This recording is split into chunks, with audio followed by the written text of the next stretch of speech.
के केस सामने आ चुके हैं। 25,000 से ज्यादा पशुओं की मौत हो चुकी है। गंगानगर में सबसे ज्यादा 72,353 पशु बीमार हैं। गंगानगर में ही सबसे ज्यादा 3,966 पशुओं की मौत हो चुकी है। तो अब लगभग पूरे प्रदेश के अंदर लंपी वायरस के मामले सामने आ चुके हैं और आंकड़ों पर जो दर्ज आंकड़े हैं उसमें 29 जिले शामिल हो चुके हैं। यानी कि अब लगभग पूरा Rajasthan lumpy virus, skin virus की चपेट में और हर जिले के अंदर गायों में ये वायरस देखा जा रहा है। 6 लाख से ज्यादा लंपी के केस सामने आ चुके हैं। ये वो केसेज हैं जो दर्ज हैं, यानी कि ऐसे बहुत सारे गांव और ढाणियां हैं जहां के लोग अभी तक इन ऐसे मामलों को लेकर पशु डॉक्टर के पास नहीं पहुंचे हैं। अंदाजा लगाया जा सकता है कि आंकड़ा और ज्यादा बड़ा हो सकता है। प्रदेश के 29 जिलों में लंपी वायरस पैर पसार चुका है, यानी लगभग पूरा राजस्थान अब लंपी वायरस की चपेट पे।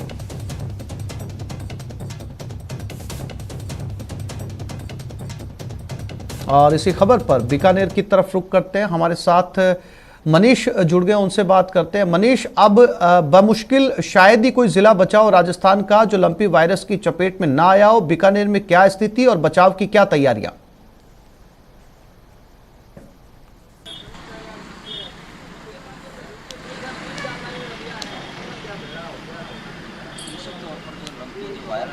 मनीष, मेरी आवाज मिल रही है आपको? बीकानेर संभाग में इसका लंपी वायरस का जो कहर है वो सबसे ज़्यादा है। और बात की जाए यहाँ अगर बीकानेर जिले की, तो अब तक बीकानेर जिले में लगभग 7,000।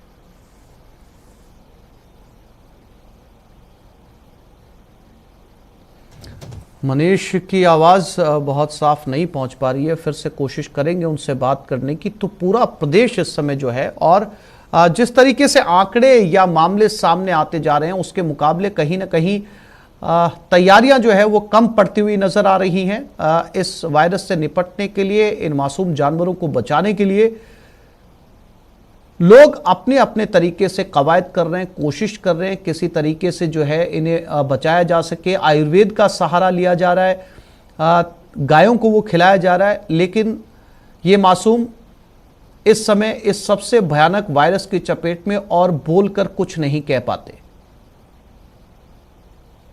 अंदाजा लगाया जा सकता है कि किस तरीके से पूरे प्रदेश के अंदर यह वायरस पैर पसार चुका है। 29 जिले जहां पर आंकड़े दर्ज किए जा चुके हैं, यानी यह कहा जा सकता है कि पूरे राजस्थान में आंकड़े दर्ज हो चुके हैं।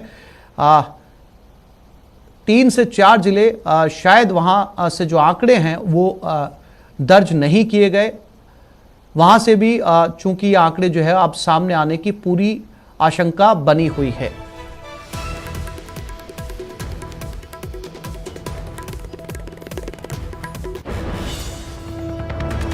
और राकेश शर्मा जयपुर से हमारे साथ जुड़ गए, उनके पास चलते हैं। राकेश, पूरा राजस्थान अब इसकी चपेट में ये कहा जा सकता है, और चूंकि जिस तेजी से ये बीमारी पैर पसार रही है उस तेजी से व्यवस्थाएं या इससे बचाव के तरीके नहीं अपनाए जा रहे। राकेश,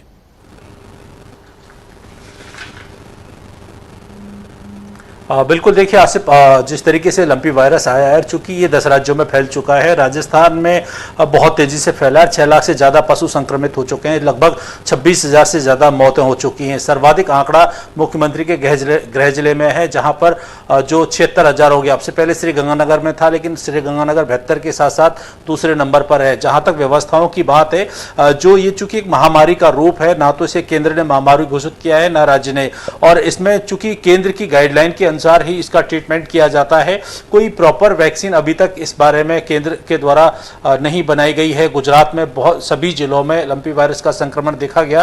राजस्थान के लगभग सभी जो जिले हैं इसकी चपेट में आ चुके हैं। चूंकि सैंपल की जो शेष जिले हैं उनके सैंपल की रिपोर्ट भी भोपाल भेजी गई है। भोपाल सेंट्रल लैब से ये रिपोर्ट आने के बाद में लगभग अमूमन राजस्थान के सभी जिले लंपी वायरस की चपेट में आ चुके हैं।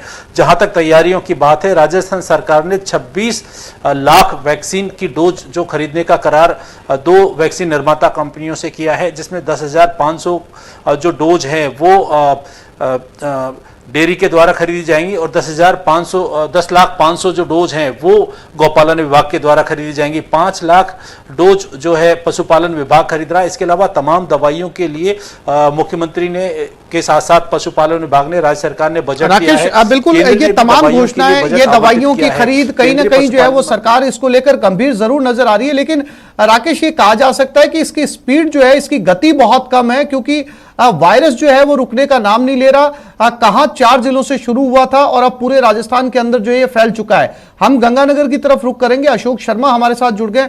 अशोक, बीमारी बहुत तेजी से फैल रही है और बचाव के जो रास्ते अपनाए जा रहे हैं उनकी गति बहुत धीमी है। अशोक,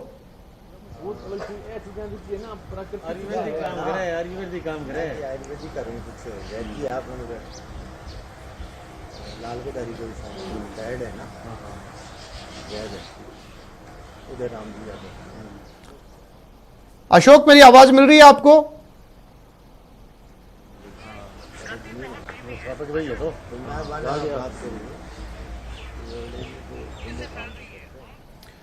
फिर से कोशिश करेंगे अशोक से बात करने की। राकेश हमारे साथ जयपुर से जुड़े हुए हैं, उनके पास एक बार फिर से चलते हैं।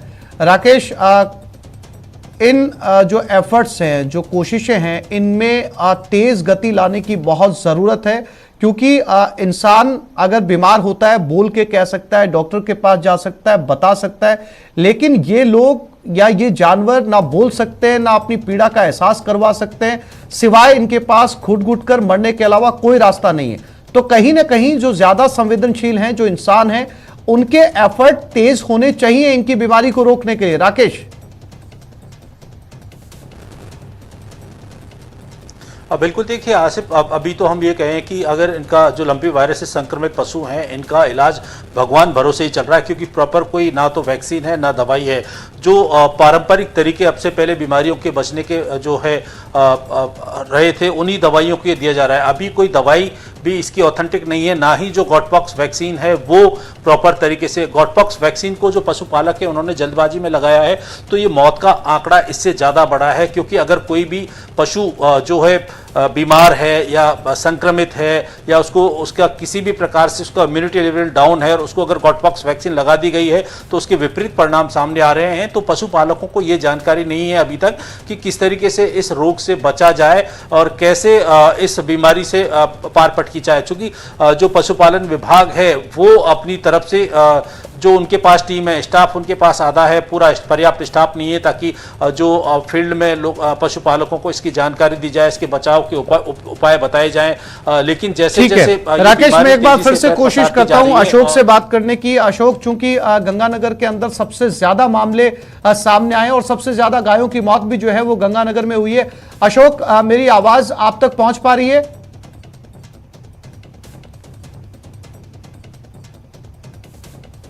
आवाज मिल रही है। और बात करें सरहदी जिले श्री गंगानगर की, तो वाकई श्री गंगानगर में प्रदेश में सबसे ज्यादा पशुधन जो संक्रमित हुआ है वो श्री गंगानगर जिले का हुआ है। ये आंकड़ा 72,000 को भी पार कर चुका है। यदि कैजुअलिटी की बात करें तो कैजुअलिटी भी देखिए 3900 को भी आंकड़े को भी पार कर चुकी है। तो निश्चित तौर पर प्रदेश का सरहदी जिला श्री गंगानगर है और श्री गंगानगर में लंपी स्किन वायरल डिजीज का जो प्रकोप था वो लगातार बढ़ रहा है। हालांकि गौशालाओं में जिस तरह से जो मैनेजमेंट है वो थोड़ा सा बेहतर चल रहा है। यही एक वजह है कि गौशालाओं में जो पशुधन जो संक्रमित हो रहा था उसकी रिकवरी रेट काफी तेज चल रही है, लेकिन निजी स्तर पर जो पशुपालक हैं उनकी गाय खासी संक्रमित होती हुई दिखाई दे रही है। हमारे साथ श्री गंगानगर के 6 LNP कुंडलावाला की गौशाला में मौजूद है। यदि हम आपको यहाँ का नजारा दिखाएं तो देखिए यहाँ पर गौशालाएं में जो गाय रखी है तकरीबन 400 गायें हैं और इनिशियल स्टेज में जो तकरीबन 2 से 3 दर्जन गायें संक्रमित हुई थी वो अब रिकवरी की स्टेज पर हैं। गौशाला प्रबंधकों का मानना है कि चूंकि इनिशियली स्टेज पर ही गौशाला प्रबंधकों के द्वारा गायों को संभाल लिया गया और यही एक वजह रही कि रिकवरी बढ़ने लगी। लेकिन आसिफ जी, कहीं ना कहीं जो दिक्कत है वो दिक्कत है निजी पशुपालकों के लिए कि वो ठीक से मैनेज नहीं कर पाए। हमारे साथ पशुपालक गौशाला प्रबंधक हैं, क्या हालात हैं इस समय गौशाला के अंदर? सर, अभी हमारे यहाँ कम से कम 1 महीने पहले जो है जो ये लंपी रोग चला था, तो हमारे गौशाला के अंदर 40-50 गायें जो है इससे संक्रमित हो गई थी। और स्टार्टिंग में तो हमें पता ही नहीं लगा कि इसमें ऐसा क्या आ गया है। तो सरकार से भी हमने यहाँ पे जो हमारे सरकारी हॉस्पिटल है, जो हमारे डॉक्टर हैं, उनको बुलाया। उनको भी इसमें कुछ पता नहीं लगा कि इसमें कैसी तरह की बीमारी आ रखी है। तो हमने हमारे लेवल के ऊपर देसी इनको जो है जैसे डिटोल से इनको स्नान कराया, आपके फिटकरी के पानी से इनको कुछ दिया, हल्दी बिल्कुल वगैरह दी। अशोक, तो मुझे काफी याद कुछ है गायें आपने ठीक पिछली हुई, बार काफी- इसी गौशाला से जो है वो तस्वीरें दिखाई थी और आज इस गौशाला के अंदर जो संचालक है उन्होंने हालात को काबू करने में कोशिश की है देसी नुस्खों से। हमारे साथ महेंद्र भी जो है वो नागौर से जुड़े हुए, उनके पास चलते हैं। महेंद्र, नागौर में क्या स्थिति, क्योंकि नागौर के अंदर लगभग सभी घरों के अंदर जो है वो गोपालन किया जाता है।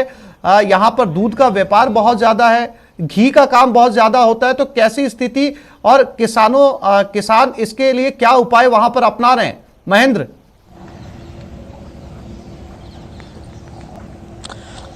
देखिए आसिफ, नागौर पशुपालन व कृषि वाला जिला है और यहाँ हर घर में गाय मिल जाएगी जो ग्रामीण क्षेत्र है वहाँ। अभी नागौर जिले की स्थिति ये है कि 3,918 गायों की सरकारी आंकड़े में मौत हो चुकी है। तो ये स्थिति है कि करीब 4,000 गायों की मौत सरकारी आंकड़ा बता रहा है। तो निश्चित तौर पर इससे कई अधिक गायों की मौत हुई है जो ग्रामीण क्षेत्रों से हमारे पास समाचार आ रहे हैं। तो हर गांव में इस तरह के हालात है जहां दुधारू गायों की मौत हो रही है। इसके अलावा जो छोटे बछड़े और सांड है उनकी भी लगातार मौतें हो रही है। ग्रामीण क्षेत्रों में आयुर्वेदिक महेंद्र, पद्धति साफ का तौर पर देखा जा सकता है, चूंकि फिलहाल जैसा कि जयपुर से राकेश ने बताया कि अभी हालात जो हैं वो संभलने के अंदर वक्त लग सकता है। तमाम घोषणाएं की जा रही हैं, इसकी कोई प्रॉपर जो है वैक्सीन अभी सामने नहीं आई है। हालांकि किसान अपने स्तर पर आयुर्वेद के जरिए जरूर जो है उपचार करने की कोशिश कर रहे हैं और इसके सकारात्मक नतीजे भी कई गौशालाओं के अंदर देखने के लिए मिले हैं। फिलहाल आप तीनों साथियों का बहुत शुक्रिया तमाम जानकारी के लिए। इस बुलेटिन में फिलहाल इतना ही। नमस्कार।